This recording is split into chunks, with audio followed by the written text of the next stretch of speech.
Nako, may nanghuhuli ng isda dito sa aming maliit na irrigation. Kaya lang, ah, nandito kami. Malapit naman kami sa kalsada. Kaya lang, dito lang kami sa likod. At kabila noon ay kalsada na. Ayan.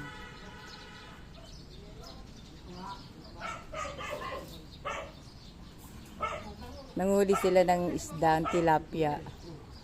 May tilapia dito sa aming ilog-ilog. Hindi naman malaking ilog to. Irrigation to. Na daanan ng tubig sa tubigan, sa bukid. Pero nanguhuli sila ng isda.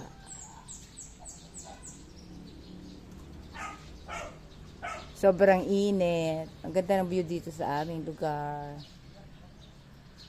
Ayun sila nanghuli ng isda. Tilapia. May ingayang aso. Ayun, may kubo doon sa itaas ng bahay. Yan, ang ganda ng kubo. Yan ay kubo ng aking pinsan. Mga kapitbahay lang kami. At yun ang bahay nila. May kubo sila sa rooftop. Dahil napakainit ang sa tumigil sa kubo. At meron pa silang isang kubo. Ayan, ayan. Yan. Diba? Maganda.